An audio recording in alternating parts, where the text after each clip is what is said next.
Hi out there, it's me, Eloise, and today's video is brought to you by the letter A for ARC readers, and it's happening! For those of you who aren't familiar with the writing and publishing world, this video is going to be jam-packed with information you may or may not find interesting or useful, but I want to make sure that everyone's on the same page. There are two main ways that authors can go about publishing their works in this day and age, so I'm going to take the beginning of this video to discuss both of those, and then I will share which path I've decided to take and my top reasons why. Then we'll talk about what ARC readers are, and I will make a fun announcement at the end, so stick around. The first path to publication is the one that most people think of, and that is the traditional path. This is where an author will write their book. Once the book is done, they will query agents to represent them. While this process may be quick, let's just say there's a reason why they call it the querying trenches. Once an author gets their agent, then the agent will submit the manuscript to various traditional publishing houses, which range from the big five to smaller imprints. Once a publishing house decides that they want your manuscript, then there's the whole additional process of working with that publishing house to do the edits, the cover design. And indie, or independent publishing, is when the author self-publishes the book. 20 or more years ago, this path was almost impossible to do. But with all of the digital tools, so many authors are empowered to go down the independent route. That's not to say that it's any easier or less time-consuming. An author who decides to independently publish is going to be responsible for all of the costs to get their manuscript ready to publish. They are going to do the same steps as a traditionally published author in the form of writing the manuscript, but instead of finding an agent, they're going to be finding their own editors, whether it's developmental, copy editing, proofreading. The most significant and important difference between traditional and indie publishing is who owns the rights to your book. In traditional publishing, the publishing house owns the rights and royalties of your book. Both of these paths have their own barriers to entry. The traditional publishing path has more of a time barrier, where the self-publishing path has a financial barrier. While anybody can independently publish a book, not everybody can afford to pay for things like a quality editor, quality book covers. Unfortunately, because of this, there has been a stigma associated with independently published books, that they are of a lower quality than traditionally published books. Based off of my personal experience, that's not necessarily true. I've read plenty of traditionally published books that are absolute doo-doo. After doing extensive research and careful consideration of all of the pros and cons between traditional publication and independent publication, I decided that I wanted to independently publish my books. I'm going to share with you my top 5 reasons why I've decided to independently publish my books. This is by no means a judgment on people who decide to traditionally publish books. I personally don't think one is better than the other. Each author and their aspirations are going to be different, and so everybody's going to take a different path, and that's okay. If you're an author trying to make this decision, you need to consider what is most important to you and make the decision that's best for you. Don't let people pressure you or scare you into doing one way or the other, because each path is scary in their own different, unique, and terrible ways. Each path is difficult, and each path is incredibly rewarding. It just all depends on what you want to do. In no particular order, here are my top 5 reasons why I decided to self-publish my book. No, cut that. There is an order. Number 1. The number 1 reason why I am self-publishing my book is because I am the only one who is going to believe in me and the potential of my series as much as I do. Nobody else is going to believe in me the same way I do. And when I say that out loud, it sounds really dumb, but hear me out. This thick, lady. Isn't she beautiful? This beauty is book 1 of 6. It has been written with the intent of having books come after it.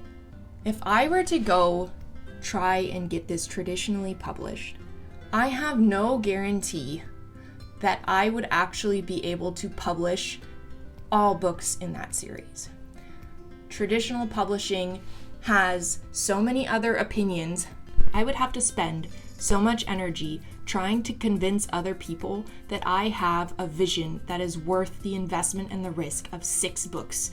Traditionally publishing this series runs the risk of getting the first book out and it not doing as well as they want it to do, and so they don't move forward with publishing the rest of the series. So it's dead in the water. I'm not going to have this series get shut down before it can even be fully realized.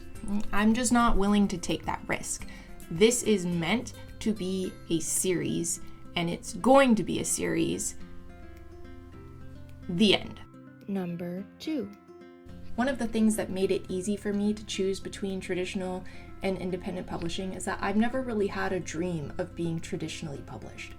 Some authors dream of getting a 6-figure book deal with Simon & Schuster or Penguin Random House or Scholastic, and that's great. I hope that you achieve all of your dreams. The names of these companies don't impress me very much. I am so jaded by the corporate world that big 5 anything, I couldn't care less. Number 3. Traditionally published authors will receive an advance, which is calculated based off of a variety of arbitrary metrics that each publishing house has, that they're doing their best guess as to how successful your book is going to be.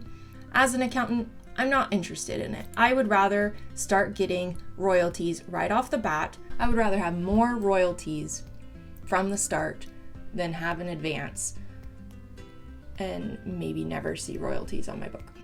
Number 4. Writing is more than just a hobby to me. It is a passion. I don't want to be told how to fulfill my passions. That's what I have a job for. I have a job that pays me to do what they tell me to do. I want to make the decisions when it comes to my books, whether that's the editing aspect of it, the cover, the title. I don't want people telling me what to do. Simple as that. Number 5. There are a lot of things that self-published authors are responsible for that traditional published authors aren't. I need to set up an LLC, I need to hire cover designers, I need to hire editors, I need to make all sorts of decisions and do the accounting and the marketing. I'm comfortable with doing all of those things. The only thing that I'm uncomfortable doing is the marketing. But you know what? I would have to market myself anyway if I was a traditionally published author. A publishing house is not going to spend money on little old me to help me market myself. So if I have to do the one thing that I'm uncomfortable with doing anyway, I might as well just do all of it. With those 5 reasons I decided to self-publish in mind, what are our next steps? Part of a successful book launch involves getting people hyped, getting the buzz. One of the reasons why Fourth Wing was as successful as it was is because it had hundreds of positive reviews on Goodreads prior to it even being released. People were hearing about the book on social media and just in the reviews, and they were like, I gotta get this book and I gotta see what this is about. The way that Fourth Wing was able to do that was through ARCs. For those of you who don't know what ARCs are, they are advanced review copies where a publisher will send out copies of the book to specific readers prior to its publication date with the hope that these readers would leave honest reviews in exchange for a free copy of this book. Since I too would like to have a successful book launch, I would like to announce that I am forming an ARC team. Yay! If you are interested in joining my ARC team, The link to the sign-up form is down below. Since this is the first book in my series, I am going to make a big push to get ARC readers. In addition to gathering up an ARC team on my own, I am also going to be investing in 2 different websites. The first is NetGalley, and the second is Book Sirens. I will be reaching out to both of those in the coming months to get my book out there. If you like this kind of chaotic content, please consider subscribing to my channel.